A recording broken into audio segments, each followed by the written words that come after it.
Does any other member wish to speak? Does any other member wish to speak? The Honorable the Minister of Finance.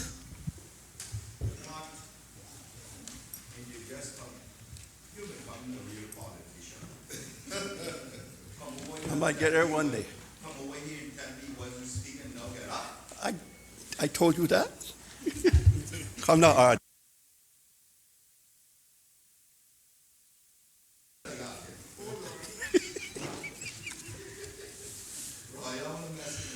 I know you are, sir.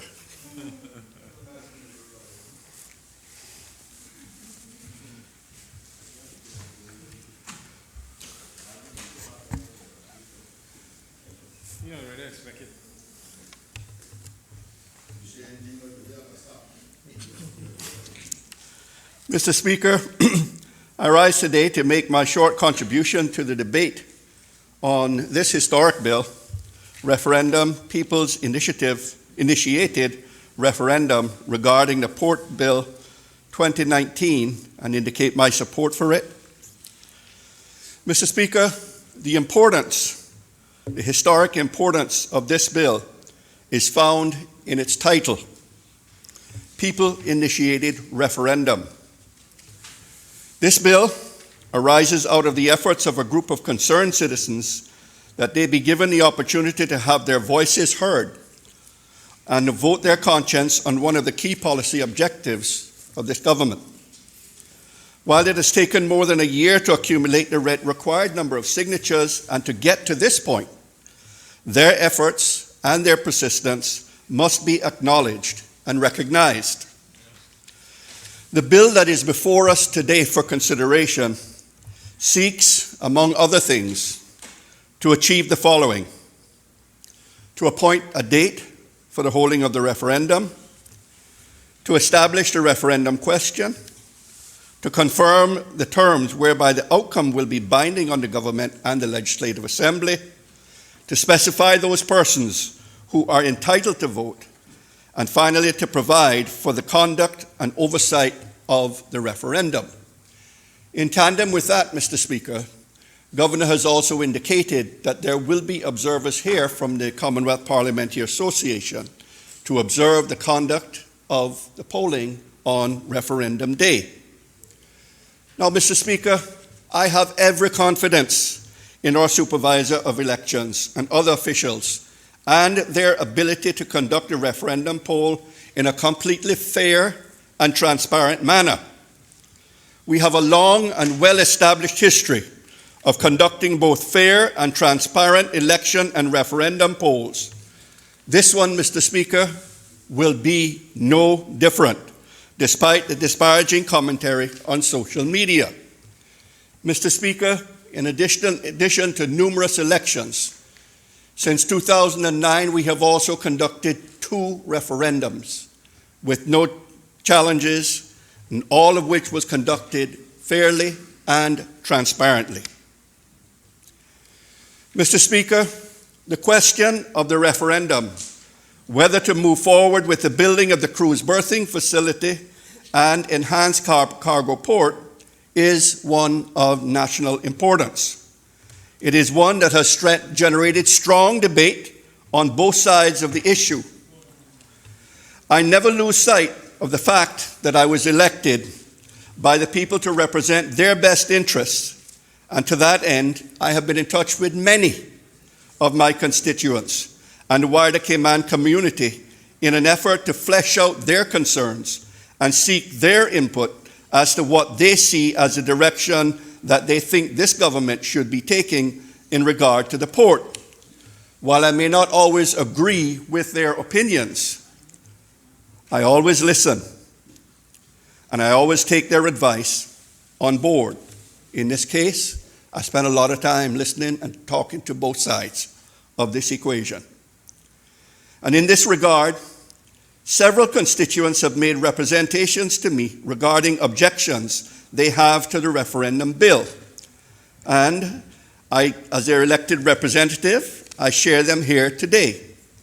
By far, the most frequent objections are the date chosen, the exclusion of 207 newly registered voters, the inclusion of enhanced cargo facilities in the referendum question, the sale of alcohol, and the omission of Part 5 of the elections law with respect to campaign expenses.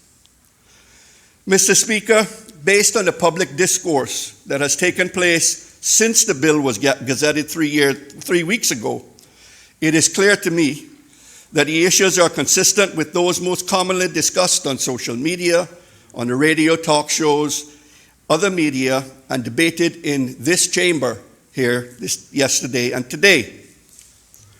Mr. Speaker, the concept of combining cruise berthing and enhanced cargo facilities has been under discussion for the better part of a decade over several different governments.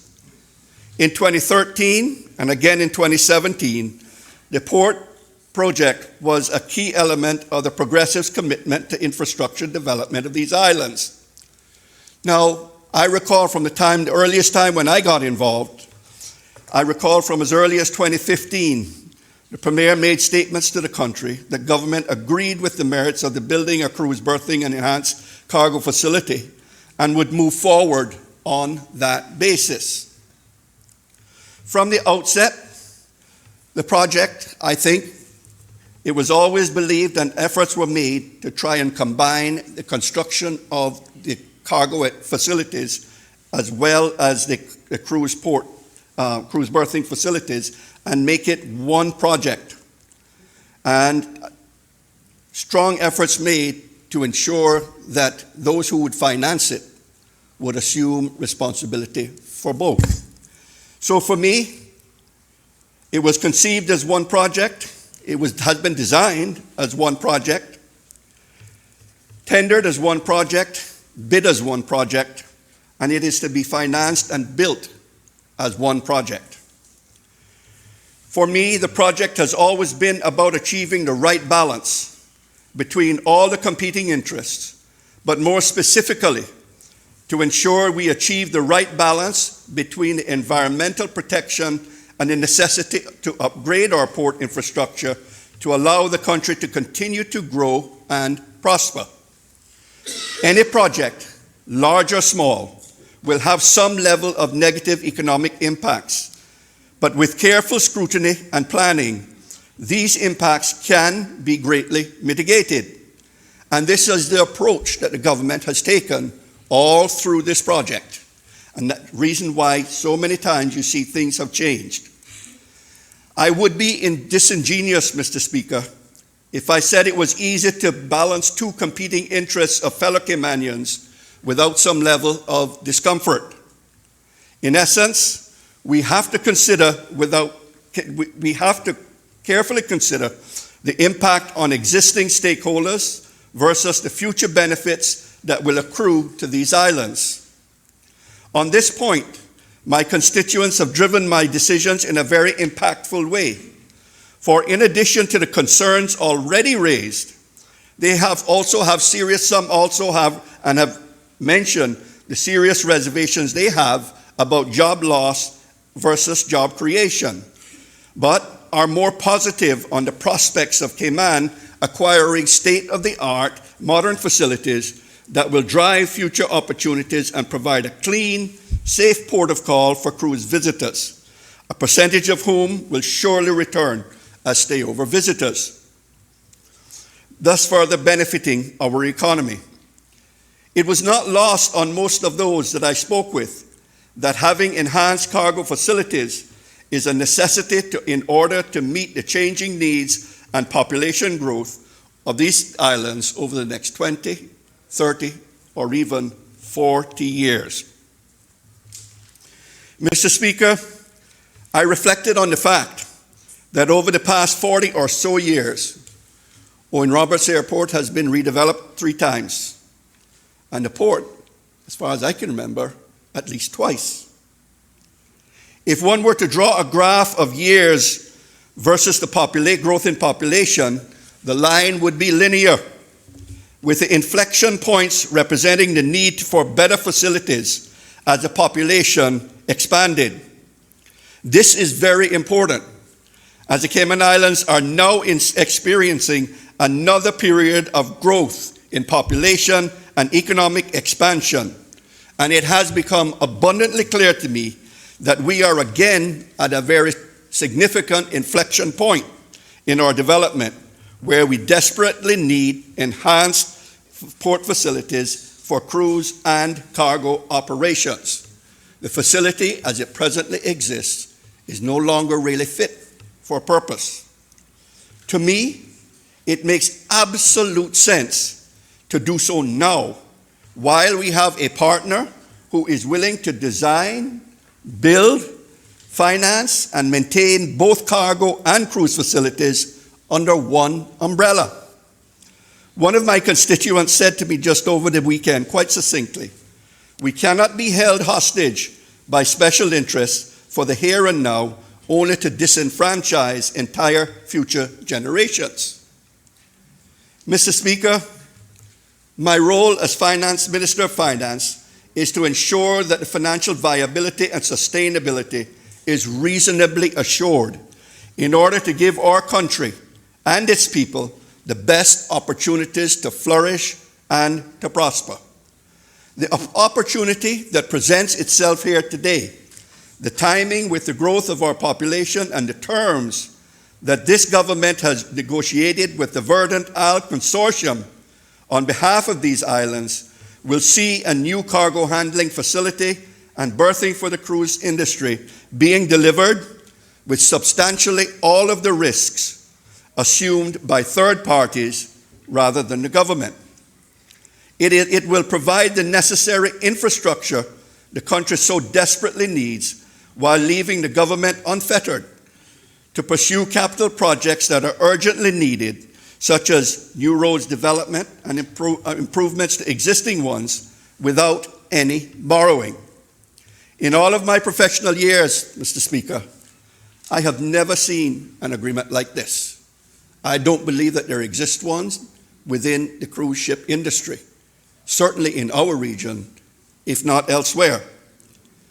And to be honest, Mr. Speaker, I really struggle to find any significant downside financial risks to the model that we have created and that we have been successful at negotiating with our partners in this development. Mr. Speaker, I wind up. I began my contribution in this debate by acknowledging the length of time it has taken for us to get to this point. But I also conclude my contribution by saying that it is time for us to move on and get the referendum behind us as quickly as we can.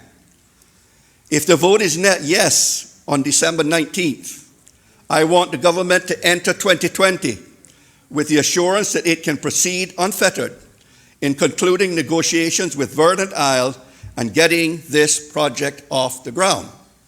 Similarly, if the vote is no on December 19th, I want the government to close the books on 2019 so that we can, on this project in 2019, so too we can turn our attention to other infrastructure projects in 2020. I thank you, Mr. Speaker, for these allow me to make these brief remarks. Does any other member wish to speak? Does any other member wish to speak? Last call. Does the Honorable Deputy Premier?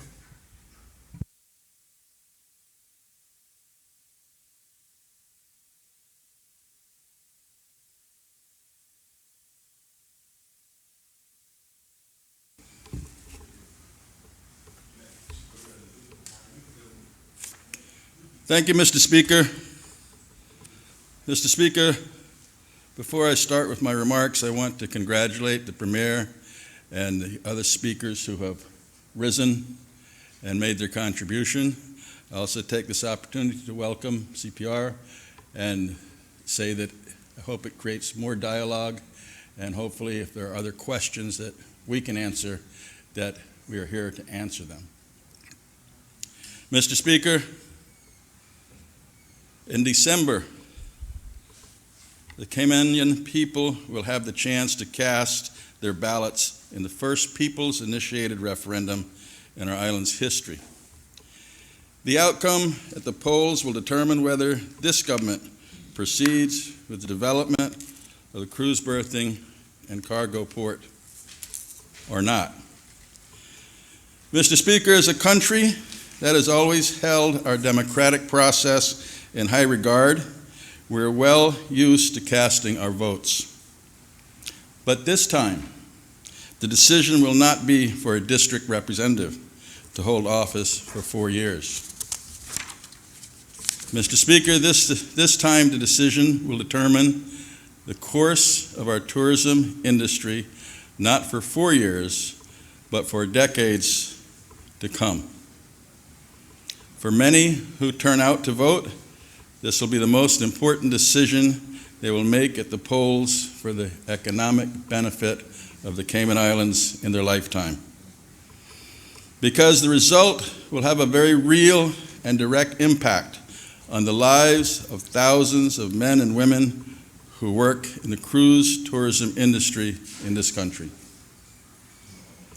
as well as the economy of this island, and on the lifestyle of every person who lives in Cayman Brac, Little Cayman, and Grand Cayman, who directly depend on tourism for their living. Mr. Speaker, I welcome the opportunity to speak to this bill because I consider it to be straightforward but vital, a very important piece of legislation. I'd like to approach it in my remarks with talking about the bill to start with, and then talking about the economic benefits, the challenges for the country, and then I would like to finish off by addressing some of the questions that opposition have had in some of their debates. It has one clear purpose, and that is to allow this government to fulfill our constitutional mandate to grant the people of these islands the final say on the port project, given that a referendum has been triggered. This bill provides a mechanism that will allow our people to have their say. It also provides in section 4, sub 2, for the wording of the referendum question, which specifies should the Cayman Islands continue to move forward with building the cruise berthing and enhanced cargo port facility, a question which ultimately requires a yes or a no. The bill also sets in stone the selected date, the referendum, December 19th, 2019. Campaigners for the referendum requested that the vote be held as soon as possible after the petition was submitted.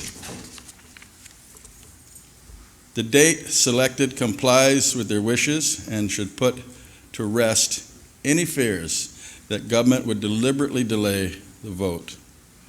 On the contrary, Mr. Speaker, our willingness to head to the polls at the earliest time possible serves to demonstrate they were just as keen as the petitioners to have this matter settled. Mr. Speaker, the issue at the center of this bill is quite clear. Therefore, the remainder of the bill is relatively straightforward and establishes the framework under which the referendum will be conducted in compliance with the existing provisions in Cayman Island law. Mr. Speaker, I regard government's stance throughout this entire referendum process to be fair, reasonable, and legitimate. And now, with the legislation drafted in compliance with Provision 70 of the Cayman Island Constitutional Order 2009, we all look forward to a speedy resolution. The question of whether the Cayman Islands should construct a cruise berthing facility has been a topic of debate for between 20 and 15 years. This project, in its current plan, spans 3 administrations and has taken over 6 years and a significant investment of public funds to arrive at this point. Mr. Speaker, that alone is an indication of the painstaking attention to detail that has gone into every step of the process. Why? Because my ministry, acting on behalf of the government, has been determined to cross every T and dot every I to deliver a project to the people of this country that creates jobs and opportunities, provides value for money, minimizes environmental impact, modernizes the cargo port, conforms with international best practice, and offers security and hope to future generations of Caymanians.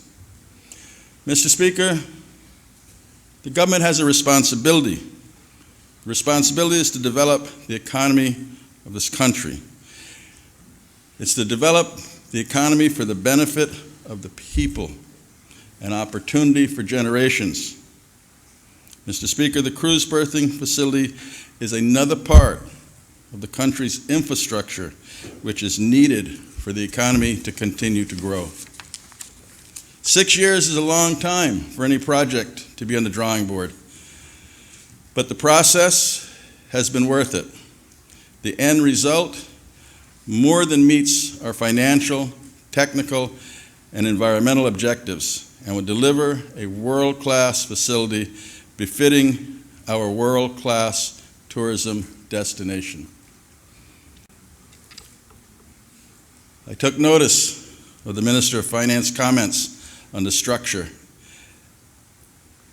and I think the government should be very happy to have those kind of words come from a man of his stature and a man with his career in this country.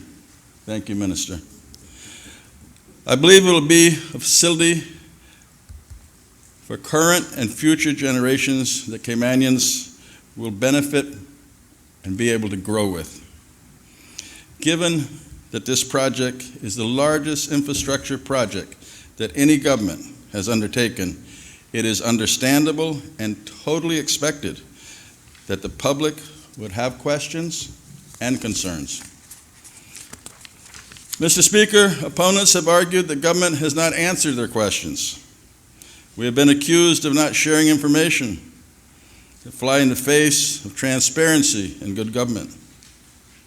Mr. Speaker, these accusations might pass for entertainment on talk shows, but they have absolutely no bearing in truth. The fact is, government has communicated with the public, and the ministry has provided updates and information as major milestones in the process were achieved. 30 press releases have been issued, and all of the various studies and reports were posted online in 2015 for the public to review and scrutinize. Mr. Speaker, 4 public meetings, 2 press conferences have been held, and have updated members in this honorable House on at least 6 different occasions. And all reports are on Support Our Tourism website for anybody to view.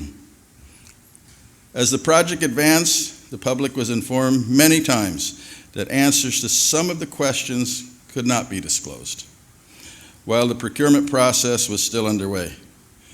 Mr. Speaker, the answer is we simply did not have the ability to give the questions the answers because the cruise berthing facility preferred bidder had not been awarded. Time and again, the ministry advised that when the process was sufficiently advanced and the preferred bidder identified, we would be happy to answer many more questions about the project. And Mr. Speaker, that's exactly what has been done. We explained over and over again that because this project was being developed under a design, build, finance, and maintain framework, specific details regarding the design and the cost to the project that were being asked for would not be available until, again, the preferred bidder had actually done the design, completed the costing on it, and found out how much the financing would cost. But those are available now, and we are putting them out as we get them. Mr. Speaker, preferred bidder was required to submit the design along with the construction costs as part of their tender submission. And until that process was completed, the meaningful submissions were received and evaluated, government, again, simply did not have the information to share. The closing date for the receipt of tenders was May 2019, and the preferred bidder was selected in July, at which point a press conference was immediately held to notify the public and share the design, concept, and cost. Once the designs were received, consultation with stakeholders such as the Port Authority then had to take place to ensure the designs met their specific requirements. Again, the public was advised this process was taking place, and assurance was given that as soon as the plans had been updated accordingly, they would be released. The updated designs and full master plans were released to the public earlier this month. But, Mr. Speaker, still, there has been an ongoing campaign by opponents of the project to spread misinformation and cast doubt on the project itself. Mr. Speaker, I can attest to the fact that this project has followed best practice. Multiple RFPs have been issued to provide this country with the very best independent advice possible. Consequently, the decisions made by this government have been based on sound, scientific, and economic evidence received from some of the most reputable international scientists, consultants, and engineers in the world. Because they have done these types of projects before, we have benefited from their years of experience and expertise, and their methods have been well tested and are proven. Mr. Speaker, none of those credentials apply to any of the petitioners opposing the project that I'm aware of. Yet they deem themselves qualified to contradict and refute the evidence-based findings of globally recognized experts in their field. Mr. Speaker, our country is standing at an important crossroads, and I can understand why some are wrestling with their decision, not least because those opposed to the project will have us believe that if you are pro-port, it automatically follows that you must be anti-environment. This is simply not the case. This project has implications for our economy, for jobs, for opportunities, public spending, and essential day-to-day priorities and quality of life.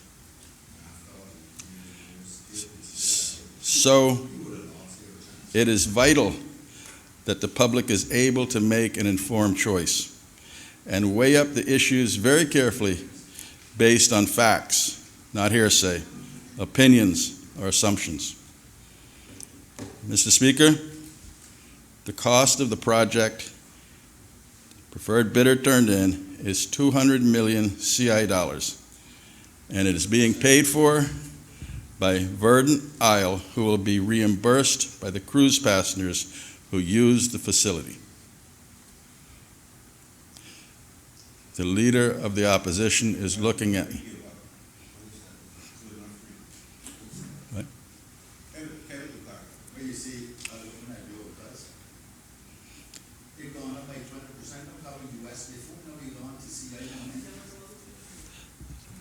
Government is not providing any loans, bonds, guarantees, IOUs, or cash to pay for this project. Consequently, it poses no risk to our country's finances. So, Mr. Speaker, I want to say this so some of the members of the opposition will understand. If we do nothing today, it will cost us nothing. If we enter into this contract with the preferred bidder, it will still cost us nothing. So you look at me, right? And you seek an explanation because you don't understand it. The explanation is that the money is being advanced by the preferred bidder, Virgin Isle, to build the cruise berthing facility and cargo port. The management, which is extremely important, is being done by the Port Authority of the Cayman Islands, which has over 95% Caymanians working for it. So when the ships arrive, the passengers that come ashore will pay a head tax to the Port Authority. The Port Authority will then take those funds and distribute them for the debt service to Virgin Isle, the licensing agreement, the environmental impact assessment, the environmental fund, the Port Authority, and the government. The growth on the project itself. We know that where we are today is we should finish up the year down, but at 1.8 million. We have, when I was elected, we were doing 1.3 million. And the struggles at the port for tour operators and taxi drivers were real and felt. The growth has been felt in this island's economy as each passing year showed improvement. At the end of the 25 years, when the facility is paid for, the funds that formerly went to the Virgin Isle debt service will now continue to be paid to the Cayman Islands Port Authority, who owns the port on behalf of the Cayman Islands people. The pier's life that is being built out is 50 years. So in half the life of the project, pier, it'll be paid for. And the Port Authority and the people will have another 25 years of use and revenue stream. If we had done this, I dare say, 25 years ago, it would now be paid for, and the revenue stream would be going to the people of the Cayman Islands. As the Premier has stated, Virgin Isle stands to make an annual return of around 3.5% per annum on a $200 million investment, which is perfectly respectable and not as outrageous as some people have said for a project that this country needs and didn't have the ability to borrow $200 million 6 years ago. Although we will receive slightly less in fees from each passenger, the fact is that the government will end up receiving more revenue each year due to the increased volume of passengers. And I want to stop now and take my time and explain the carrying capacity of this island, because this seems to be a question that continues to be debated and, truthfully, not understood. The increase of the number of passengers that are coming to the Cayman Islands are targeted to come in the 6 slow months of the year.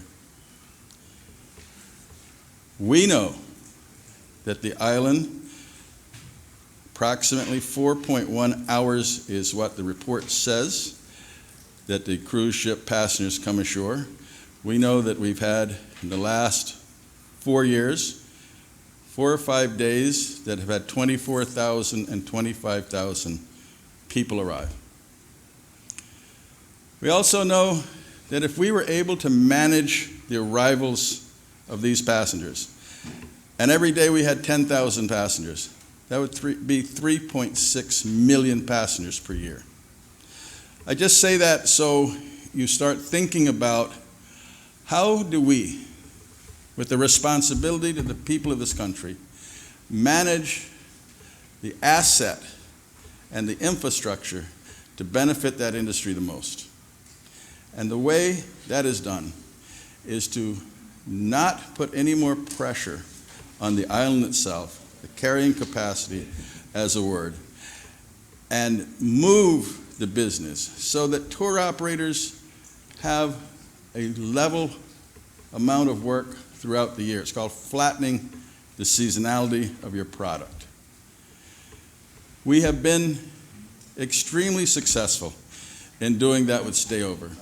And the way we did it with Stayover is the same type of approach, to holistically look at what your country needs the most.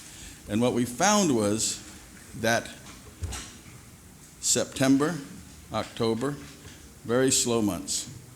What we found was that January, February, rooms were full. And I'll give you an example of a promoter, music promoter that came shortly after being elected, and he said, I'm going to bring Damian Marley here. And I'm going to bring him in January, and I want a partnership. And I said, well, there's no reason for the government to partner in January to bring him. He said, why? I said, because we have no return on investment, because all our rooms are full. Our tour operators are busy. Our taxis are taxed. Within 2 weeks, he understood and he came back. And you all will remember Damien came here, I think, in May. And the reason for that was that we were managing the seasonality of our product to spread out the business, that whatever business you're in was able to keep your employees employed, was able to keep your business going on, and was able to look at it that this is not a seasonal business. This is a yearly business, and this is something that works through the year. So then we go and we think about, how do we actually get cruise ships to come here in these slow months? We've been in the cruise business for a long time. And when we talk to the partners and meet with them and say, we don't want any more people on a January, February, March than you're sending when you send 5 or 6 ships here, and we have to say 24,000 is maxed out. What we want from you is for you to send your vessels here during the summer, that our people will benefit from a year-long round business. And they say, MSC, Royal Caribbean, Carnival, I'm sorry, but our 3 large vessels, our 3 large class vessels, will not be able to be tendered. We will continue to pass Grand Cayman every week until we can get to a point where they could be actioned with a cruise berthing facility. That dialogue started from a couple years ago. 6 years was when the project started with the outline business case. But the discussion to understand how important it was for us to flatten out our seasonality started to be a reality when Royal Caribbean said, we have 2 oases that go by Cayman with 5,000 plus people every week. And Carnival said, we're building larger vessels. They're going to be in the Caribbean all summer. Some of their smaller vessels are going to be moved, sold, or replaced, and their larger vessels would be taking up the route. So you have a Carnival Magic that has 3,000 people on board. It'll be replaced by a larger vessel with 5,000 or 6,000. That's the simple statement and the simple information that the cruise lines have given us. And I also believe that when the cruise lines are of the mind to be involved with a preferred partner that's going to invest $200 million, they have a real reason to make that cruise berthing facility in this country more successful on a yearly basis and more successful for the people in the tourism industry. So, to be very clear about a carrying capacity, no more arrivals than now arrive. And the maximum that was shared when I spoke to the port was 25,000 was the highest day in the last 3 years, and 2 or 3 other days around 23,000. No more than that, and working to spread the other growth that you desire to build, and not 30% a year. What you want to do for your industry is grow it 3 to 5% a year. And what does that mean? What it means is that the people who are involved in the industry know that there's a reason for them to continue in that industry. There's something that their children will be able to do and understand. There's a reason to look at the skill sets that are needed. There's a reason to understand that there's going to be growth in the industry. And there's a real understanding. This is Cayman. This is Cayman. We are the gem of the Caribbean. Every one of us are as proud as we can be when we go to other countries in this region and people ask you questions about Cayman. They ask you, is it true that you have the highest standard of education? Is it true that you have a AAA Moody's rating? Is it true that you have a high per capita income? Is it true that you have one of the best healthcare systems in the region? Is it true that you're building a new mental health facility? Is it true that you're working on infrastructure like crazy, especially roads? And I say, yeah, that's true. And we understand that we have to do it as quickly as possible. Minister Hughes getting gray hairs from working so hard on trying to get the road system sorted. But understand this, that when there's a demand for infrastructure, it's because your country is growing. When there's a demand for infrastructure, your country is growing. That means the glass is half full. The glass is not half empty. And that's where we want to be. That's Cayman. On the environmental side, Mr. Speaker, 7 Mile Beach will not be negatively affected had that not been established at the early stage. I can assure you we would not be having this debate today. I have the Baird report, but I want to save it because there's another part in there before I table it. Okay, a little bit later. Thank you. There'll be a 30% less dredging overall and none at Hogstye Bay. The overall dredge footprint has gone down by 11.3%. And the wreck of the Balboa will be moved, making it more accessible for divers to enjoy. How many people have dove Balboa recently? Have you dove Balboa? It's flat or it still has tanks in it? You just look at it from the top. It's mostly flat, but there are sections. Yeah, sorry. The updated design moves the south pier. Honorable Premier, Deputy Premier, for all concerned, I've said this twice now. There are no cameras allowed. The one that did ask was Compass, and they had permission. But we have not allowed any, in fact, nobody else has asked. And so I've asked them not to be taking any photos with cell phones or otherwise. Most of the time, I think people have adhered. I think I did see a few trying to do something else, but I'm asking again, please adhere to the rules. No cameras are allowed otherwise. Please continue, Deputy Premier. Thank you, Mr. Speaker. Didn't mean to create a problem. The updated design moves the south pier an additional 350 feet north of Eden Rock, which is approximately 660 feet away. 2 football fields. The cargo port will get an additional dock and an increase of close to 30% from more cargo area. Mr. Speaker, it's probably a good time for me to talk about cargo.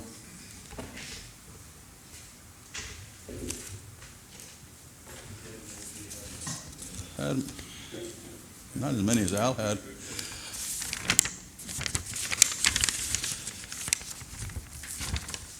Mr. Speaker, there was a debate last night with the member from North Side, and he had a couple points about the cargo port that I just want to clarify. One of the things that he said was the issue about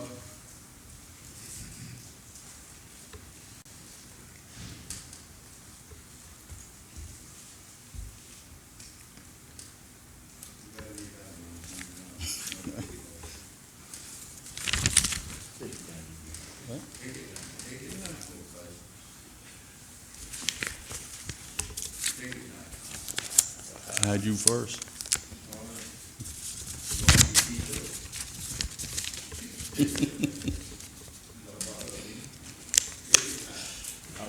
One of the questions, Mr. Speaker, and submissions in the debate was that a consultant report had said that a cruise berthing facility at the port and the tenders would bring people ashore at the same speed to get people to Cayman. And understand, whether it's a tender or whether it's the cruise berthing facility, that's a utility to get people to Cayman to spend their money, to enjoy the day and build business. This is what the Baird report, and you might say, quote that a lot, but it's a very important document that took a long time. It says, presently, cruise ship passengers arriving at Grand Cayman are transferred ashore by means of small craft, tendering. As noted in the outlined business case, while the existing tendering service, Grand Cayman, is rated very highly in the industry, tendering itself is considered to be high risk, negative passenger experience by the cruise lines and passengers alike. Not to mention elderly. Another important consideration is that due to inefficiencies associated with tendering, visitors may have to wait for long periods to come off the ships and also have to queue and return to their vessels at a much earlier time than if berthing facilities were available. This limits the time that passengers have available to enjoy and experience the Cayman Islands. Now, Mr. Speaker, I make note of that because everybody quotes from reports, and I've identified the report. It is one that has been well documented, well quoted, and it is also the report that made a statement. You can say all kind of things. This is qualified, this is this. This is the statement itself that's written there. The project will not result in any significant impact on 7 Mile Beach, as no significant sediment transport occurs between Georgetown Harbor, 7 Mile Beach. Full stop. That's all. Mr. Speaker, on the point of order, just for clarity, North Side. the minister is not suggesting that I misquoted the document, because what the section he quoted is different section on a different page from what I quoted. Honorable Minister. Thank you, Mr. Speaker. No, Mr. Speaker, this is actually a different report. It's a different report. Of course, it's online. It's a Baird report. The same one? Page 19? 2015. Yeah. So, but I will get, Mr. Speaker, what I'm saying is that I just quoted what is written here. I'm not sure what the member is saying or not understanding about it. Mr. Speaker, I just want clarity that the minister is not indicating that I misquoted the report from which I read from. Because what I read is on page 20 of the EAB review consultation draft. What year do you have? 2015. We don't have anything since that. 2015. There's no documentation since 2015. Honorable Minister. Thank you. Mr. Speaker, the member is correct. Okay, that's all. That's all. I'm just quoting what is here. That's fine. And I'm assuming you did the same thing. And you're quoting from the 2015. I'm tabling this. Am I understanding 2015. correctly that you are quoting from a different page, or? Correct. Okay. That's fine.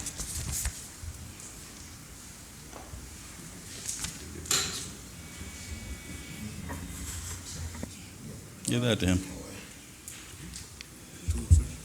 I'm tabling that. Okay. Mr. Speaker,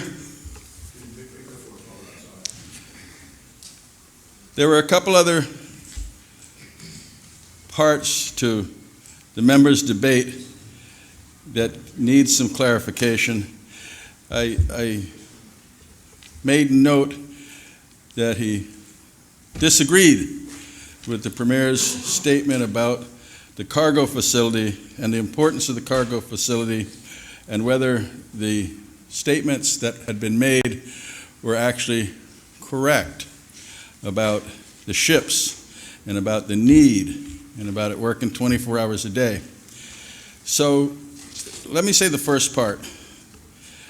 There is not only ships that carry containers to Cayman that use the port facility, and I think the member will agree with that. And when the cost of bringing goods ashore increase is when ships are delayed and the goods don't go over the dock as quickly as they could if the dock had space. And I think it's very clear now that the ships with cement, the ships with sand, the ships with aggregate from other countries have to go back in the stream when the container vessels come at night, and then they have to come back to discharge. So the point that was being made is that the improvement in the port itself gives another berthing area, which, again, these are statistical numbers that are available. You can see the number of days that the ships had to go lay-by. So what does that mean? In the same exact quote that's in the 1977 magazine that was put out about Mr. Berkeley Bush and Captain Charles Kirkconnell, that it would open up and free goods coming ashore. That's where we are today. So the importance of expanding the cargo, the importance of adding 30,000 square feet to the area where the containers are moved around. And when the 30,000 square feet is added, it also allows that the cruise passengers that come in the morning do not have to walk over an area that has been used for cargo. So the point is this: the cargo port is needed, and the cost of doing business, of bringing cargo here, will continue to increase when ships have to lay by and wait on a berth. Mr. Speaker, the other point that was not brought up is that the ability to transship containers through the Cayman Islands, through Grand Cayman, would give the port itself another revenue stream. So the idea is that the infrastructure is here. A ship could come here from Miami, unload its containers destined for Honduras, and then a ship, smaller ship from Honduras, come here and transship. No magic, it's done every day. You know that. That's why they're adding square footage. That's what I just told you. So, Mr. Speaker, the last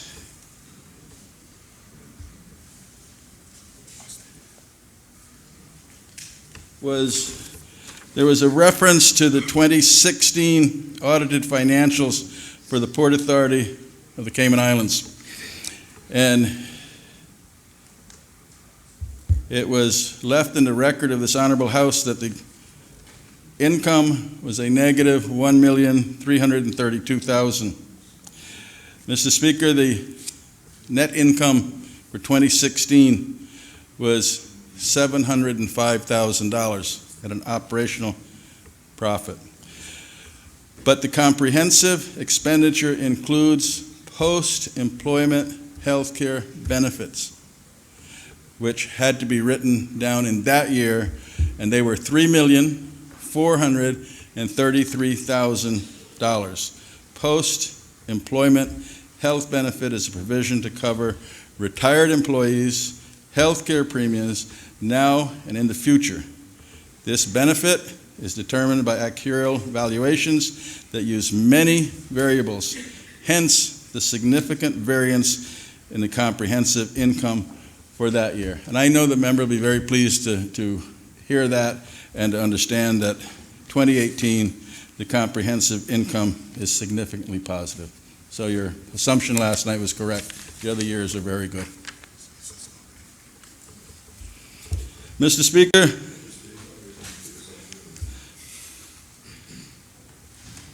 we talked about the division and the expansion of how the area used for the cruise berthing will be standalone and not have to be cleaned every night as it is now, because the area is used now for containers, and discharge has to be cleaned before the vessels, where the cruise vessels get there in the morning. Mr. Speaker, there was also a concern that the member had that there was not going to be the ability for these vessels to dock at the cruise berthing facility as designed. And he talked about local knowledge and local expertise. The local expertise that I have depended on, Mr. Speaker, is a Caymanian who recently retired as a pilot for the cruise ships after working there for years. And when I asked him about the concern, he said that it shouldn't be a concern, that the ships will be able to dock at the berth as he saw it. But I also want to say that, Mr. Speaker, this facility has been designed by a partnership with the two largest cruise lines in the world, a very well-known and respected Caymanian entity that's been there for years, McAlpine, and also Orion, who is a now owner of Meisner, that has not only done the dock here, but in Cayman Brac. So the reliance on their expertise would fall into the thousands of ships that sail and dock, but more relative to this conversation, the cruise berthing facilities that they have built in this area with the expertise that they've used here. There's also another part of how a cruise berthing facility is designed and modeled, and that's called the Star Center in Fort Lauderdale, where the ships go and they work until the cruise berthing facility works for the vessels. So those are the types of steps that they've taken. There's no report available for Star and Cape Port, Bahamas, The other part that was noted, Mr. Speaker, was that the global positioning system actually allows vessels, based on their propeller, thrusters, aft, midships, and forward, to hold itself in position at 20 knots. I can only repeat, Mr. Speaker, what has been told to us, to me, by local expertise and by international expertise that has been involved in modeling the project. I feel that in best practice, you find the best advice that is available, and these people are putting $200 million to build this, guaranteeing, because they're going to send their ships to use these facilities with their captains to take the ships there. Our comfort is that this is what they do every day. So, Mr. Speaker, I think I answered most of the questions. If not, we can do a sidebar later. The wreck of the Balboa will be moved, making it more accessible for divers. There'll be no offshore dumping. The materials extracted from the marine excavation will be used on the landside construction where it's filled. The updated design moves the South Pier out, away from Eden Rock. The cargo port, 30% more cargo area. 10 million CI dollars has been budgeted for coral relocation. There has been conversations about that. The doctor that's involved with it has committed to do an educational process, has committed to put up an area that children can visit and understand and be allowed to look at the whole rejuvenation of the coral itself. The piers are being constructed on pilings, Mr. Speaker, that will allow the sea and the marine life to move freely underneath. This is probably the biggest question that I get from people, because there has been a belief that this was going to be a causeway that would block the surge back and forth. It'd be solid to the bottom, and there would be concrete on top. That's absolutely not the case. Pilings, just like you would see a highway bridge in the United States or UK, go down around the region. There are numerous examples of the coexistence of piers within healthy marine environment, where the pier structure provides a habitat that increases marine life, which benefits the marine ecosystem, the surrounding area. And I would just invite all members to visit the facility in Cayman Brac and to see how Meisner built it there, and it's been there 30-odd years. It's a good place to fish if they didn't have security there now. But it has proven to be a juvenile area and a breeding area for young fish. While on the subject of the environmental facts, is also worthy again to mention and note that the EIA that Baird undertook was broad in scope, Mr. Speaker. It took 15 months to complete, and that was because of seasonality and going through all the different patterns, weather patterns. And it's 425 pages in length and available online at Support Our Tourism. I invite members.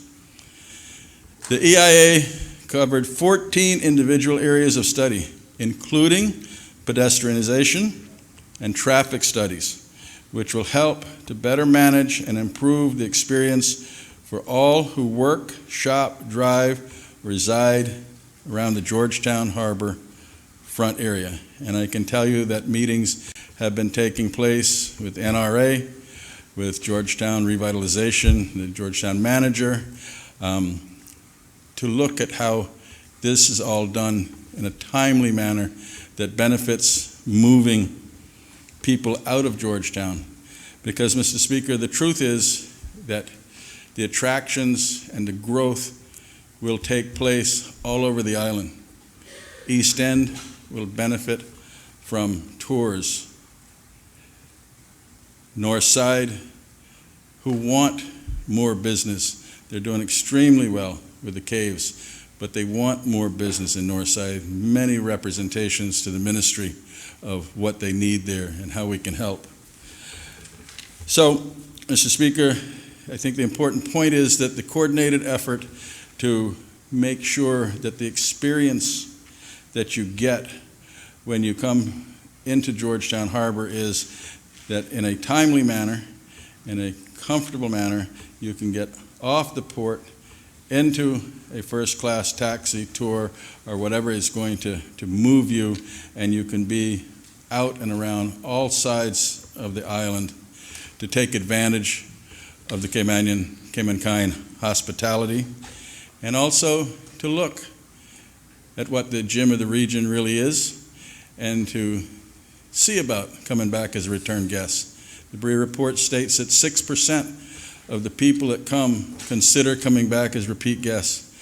If you're doing 2 million people a year, 6% is a lot of people that were brought here that you didn't advertise to directly. You're just able to show them your product.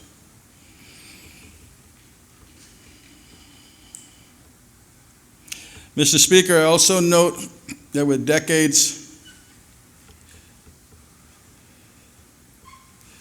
that the government is exploring every possible avenue to minimize environmental impact for this project.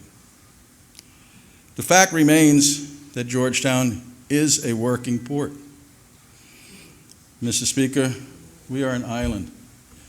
We have to come here by air or by sea. The word that we all have to work on is balance.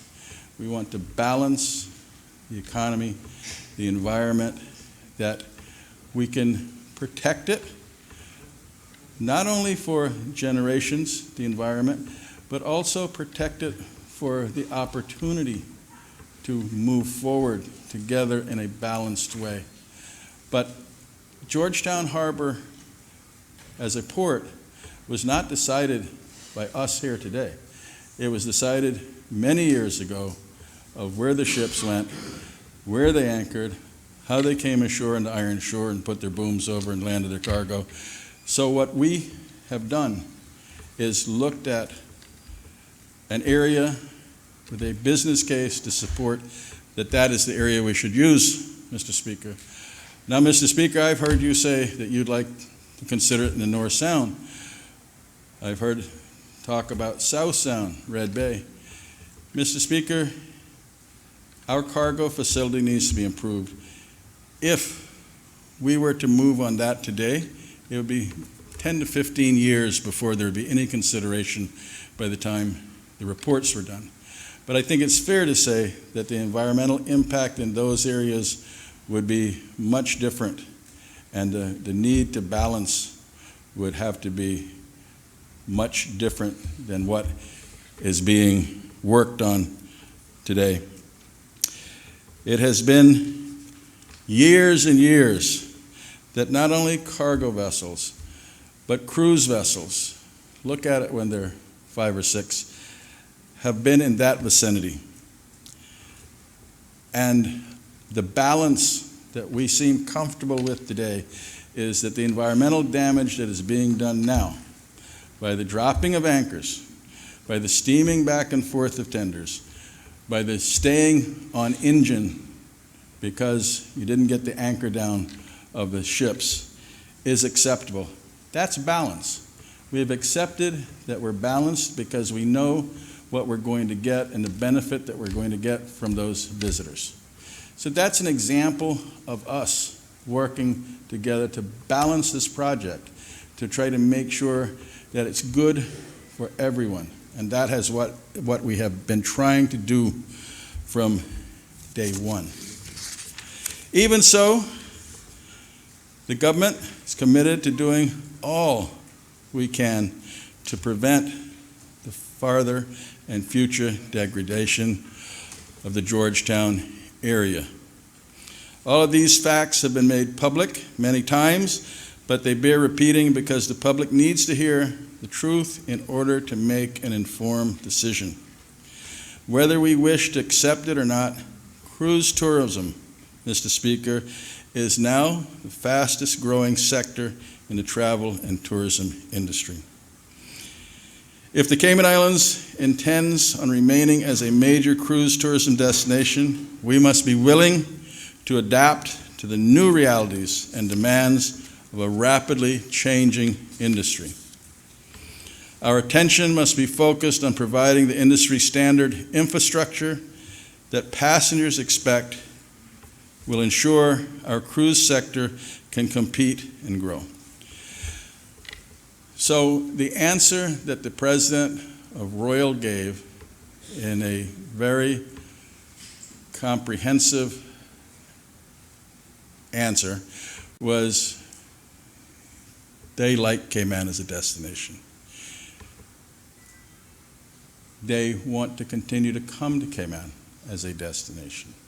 They have large vessels that they want to send here in the summer, which they're not able to do now. But as more investment goes into cruise berthing facilities and the ease of a tourist visit, the ease of a vacation. In retail, we say you make it easy, people will buy. The ease of coming to Cayman and being able to come ashore on a dock is what the industry standard is turning into. Mr. Speaker, I was asked yesterday to provide some ports that are not only growing each year, but are having success. Roatan has 2 ports. They're building another one. Antigua is building a new port. Belize is just finishing. St. Martin is getting ready to expand their port. St. Thomas is busy all the time and growing after their Eastern Caribbean dilemma. St. Lucia, we were with the St. Lucian Prime Minister last week, extremely proud to have signed a contract with Royal and Carnival to build a new cruise berthing facility for Oasis-class vessels. Barbados was negotiating in the same way to build another cruise berthing facility in Barbados. Nassau is in the middle of debate about expanding their cruise industry, cruise port, with more berthing facility. Freeport is recovering and looking at building. Bermuda is doing well. Colombia is growing. Panama is attracting. Haiti is there with their own port. Dominican Republic, British Virgin Islands.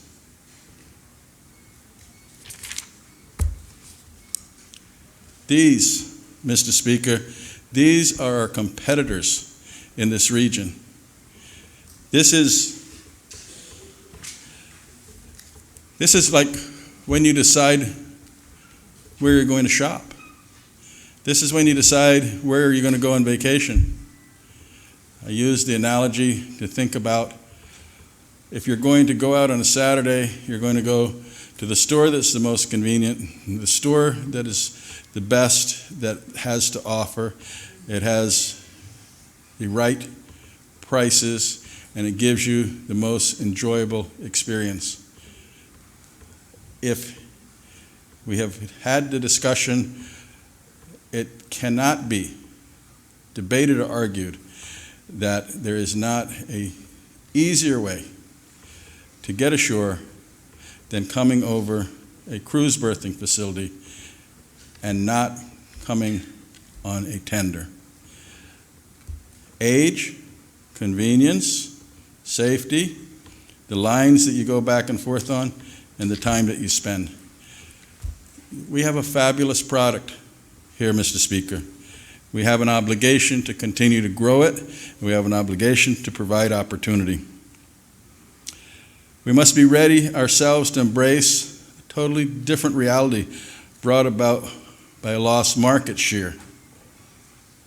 That of job losses, business closure, reduced government income from a declining cruise arrivals. Again, that's the discussion. We've had it from the very top. They've visited us here. They've talked about it. They want to continue, but we have to be partners in this.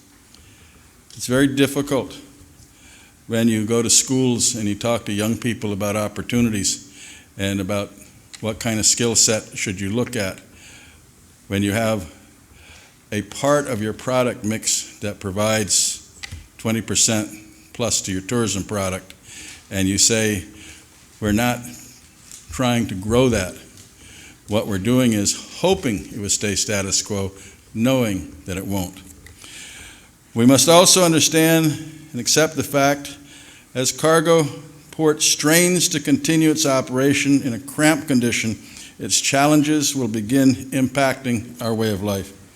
As a small island nation, virtually everything we use on a daily basis to be cost effective as food, clothing, medicines, vehicles, electronics arrives by our seaport and is unloaded by a very, very competent staff at the Cayman Islands Port Authority, Caymanian staff at the Port Authority.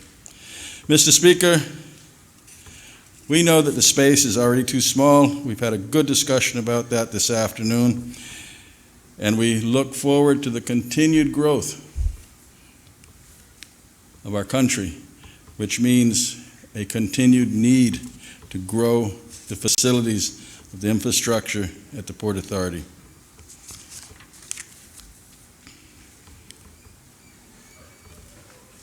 Mr. Speaker, our cruise and cargo port have existed for decades, and neither one at this point is meeting the current need.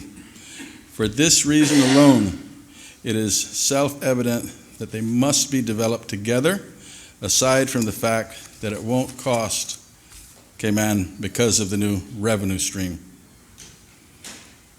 Grand Cayman is operating in a regional marketplace where our competitors are constantly improving their facilities and rising the bar ever higher. Think about what is sold when you take a cruise. You are able to compare 5 different destinations that each of them want you to return as a stayover guest. You want to be the best in class that they visit. Cayman has the friendliest people. It has a safe environment. It has a pattern of attractions that people feel that they get value for money. What Cayman does not have is the same comfort and the same luxury of people walking ashore and being able to depend on coming back with goods easier and safer than our competitors are offering. If you want to do an exercise, go online and look at the different ports. And out of all the ports they stop, you'll find that Cayman is the only one that doesn't have a cruise berthing facility. As a government, we know that the bedrock of our prosperity and success is a strong economy. And it rests on a twin pillar, finance and tourism. In the same way, Mr. Speaker, that it would be foolhardy for us to consider abandoning tourism to concentrate on financial services because tourism contributes less to our national treasury. It is important to clearly understand that we have to build and grow our tourism product, and this is one of the pieces of the market mix that is available to us, and for us to continue to work on it. So too, To think that cruise tourism industry can fall into decline in favor of stayover arrivals, Mr. Speaker, I submit to you today that they each have their own merit, and contributions from both are required to keep our economy vibrant and healthy. If you drive a taxi, you are a Caymanian.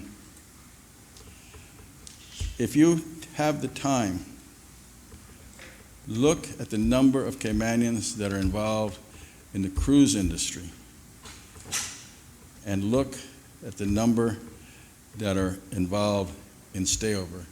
And what you'll find is that it's a necessary balance to have two important parts of your tourism component that we, as oversight, have to work to manage how we maximize the revenue from both. Stayover tourism has the highest average daily rate in the region. We have managed that. We have pushed that. We have Airbnb, which is pushing into the communities and getting the Caymankind experience. We don't have the tool to manage our cruise industry because of the infrastructural need and demands that are placed on us. The balance, we must work together to strike the balance, to grow them side by side, not taking or hurting either one. As a direct result of the government's prudent fiscal management, our economy is strong. Construction is booming. Businesses are stable, and Caymanian unemployment is at its lowest in several years. But if we don't work to continue that, if we don't work and use the assets that we have to continue that opportunity, Mr. Speaker, it can go away in a hurry. Against this backdrop, the vast majority of the feedback I've received, Caymanians recognize that a balance must be struck between safeguarding cruise tourism, growing our economy, and protecting our environment. And we have gone to great lengths to try to strike the balance for all. Mr. Speaker,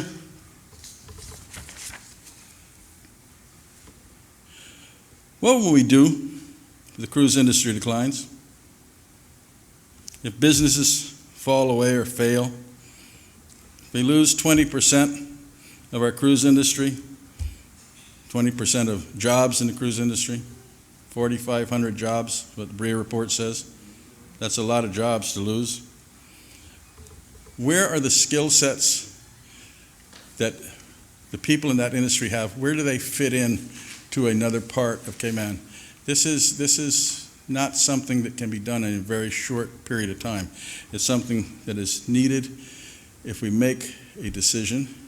We have to plan for this. We have to protect our people. We have to protect the educational value of what they'll need. We have to plan for it, which at this point in time, we have done 6 years of planning and expanding and looking at the opportunity from the very top to the bottom of the industry and the need for cargo to be grown and cruise to continue to develop in a very positive way. Mr. Speaker, there's no question that the port project is an issue that many people feel strongly about, irrespective whether they are for or against the project continuing. As individuals, we are entitled to have and express our own opinions, and I'm fully supportive of the right to do so. I also welcome and encourage constructive criticism, as it can lead to productive and beneficial outcomes. Mr. Speaker, there were a couple other questions that some of the members wanted to get answered. The leader of the opposition made a point yesterday of talking about not having information. And I've made the point again today that questions that were asked that we didn't have the answer to because the timing of end of May, July timeframe, design, build, finance, maintain, model. How much will it cost? What's the final design look like? What's the environmental footprint? We simply did not have that. But I will say this about the leader of the opposition. He has my phone number. Every one of his fingers work. And he calls, and I call him back. Right now, we're working on a tourism project in East End together. So I think that it may have been a little bit of politics yesterday. Just a little directed at me. There might have been some directed at other people. But I want to make sure he clearly understands that East End is a very important part of the tourism product of this country. Moritz is in East End. Reef is in East End. He has a new boutique hotel going up there owned by Lynn Bodden. We're looking at the park, as I said. So I think that whatever other answers I can afford him, I'm happy to do it. The political part and the politics he was playing yesterday, I'm going to have to leave that to the Premier. Also, Mr. Speaker,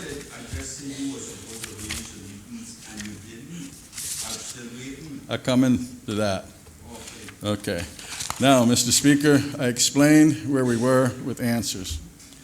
But my good friend, the deputy leader of the opposition, we chat a lot. He too calls and call him. Mr. Speaker, I said to him, we are prepared to have a meeting, check it and let me know. And that's how that was left. Yesterday he made mention that there had been conversation. So, again, no. Alba. So, I wanted to make sure that's understood, both by him and the leader. The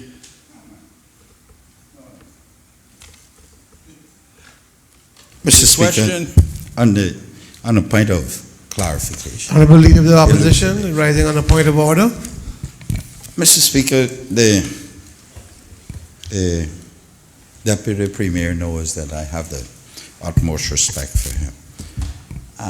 What I did say yesterday was that he promised that we would have a meeting, and it was for his people to get back to me to arrange a particular time, and that had not yet been arranged. It wasn't left to me to do it, and I appreciate that, we're all getting older, and our memory tends to slip us at times. So, but it is a matter of clarity, and I'm not saying that it was deliberately that he did not do it. It may have been a slip, Take that as a point of clarification. thank you, Mr. Speaker. Mr. Speaker, what I now realize is that he wasn't the leader of the opposition when I had that conversation with you. So, understood. You see, that's what happened to that. Yeah. Mr. Speaker, there were also some things that were mentioned yesterday that I think will make the deputy leader happy because he wants an update on tourism in the Boddentown area especially. Mr. Speaker, the conversation about a cruise berthing facility, meaning the ships will be here longer, will again be advantageous to the eastern districts, especially Boddentown. I can also tell you, Mr. Speaker, that the Pedro visitation this year over last year is up 15%, and most of that is based on cruise tourism because of some new tours that they're doing there in a combination with Crystal Caves. I can also happily tell you Botanic Park is up 5%, but most of that is from stayover from the north side and East End area. I think you've also seen that we're moving the International Scuba Diving Hall of Fame to a permanent home at Pedro for another attraction to be available in the Eastern District. And I mentioned the one about the boutique hotel in the Eastern District. I also am happy to mention that the Mandarin project is at planning now. Huge project, very important for the Eastern District. The Mandarin itself is very important for another 5-star property and more rooms in that price range. So, Mr. Speaker, I think that's what I had there.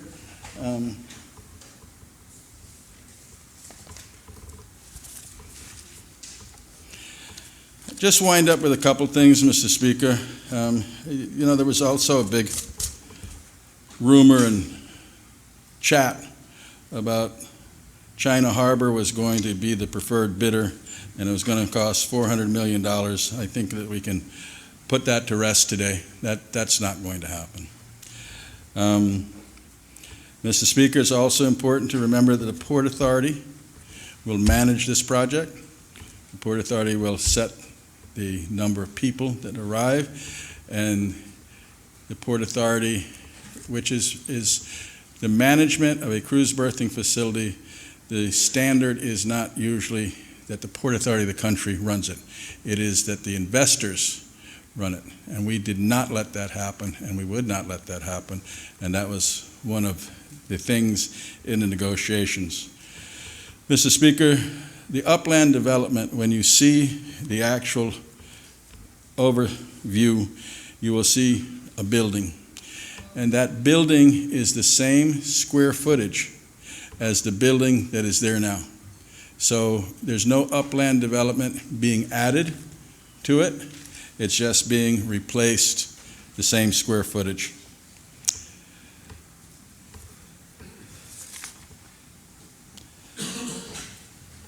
Mr. Speaker, there are a couple real quick things that maybe people can take heed and think about. The cruise berthing facility payment model is the same as when you go on a toll highway. Every time you go, you pay a toll. Every time a passenger goes over, arrives here, goes over, they pay a toll. That's how it gets paid for. Also, Mr. Speaker, I've used this example before, but I'd like to use it to finish up. Tourists and locals used to come here by seaplane, and they would land in the North Sound. And when the door was open, it was opened by a gentleman in a pit hat and a skiff. And long before 1977, when they were going to expand the dock, they said, we're going to build an airport. And the community said, why do we need an airport? You'll never fill the ponds on the west side of that property. You'll never get it level. We now have tourists arriving by seaplane. We have a little tender taking them off and bringing them ashore. We don't need to think about the infrastructure of an airport at this point. I don't know what would have happened if we'd listened to those naysayers at that point and not built an airport, Mr. Speaker. So I think that's a way for us to understand that the future is growth. We have to balance the future and protect all the different parts of it. But I end by saying that the government has a responsibility. This government takes its responsibility very seriously. The responsibility to the country is to develop its economy for the benefit of the people, to offer good health care, good education, good infrastructure, and this government takes that very seriously. We work on it every day. And I truly believe that the glass is half full for this country. There's just such a bright road ahead of us. And as Dave Martin says, that's K-Man. Thank you. We are going to take a break for 15 minutes, so we'll come back at 20 past the hour of 3. 20 past, 15 minutes. Thank you.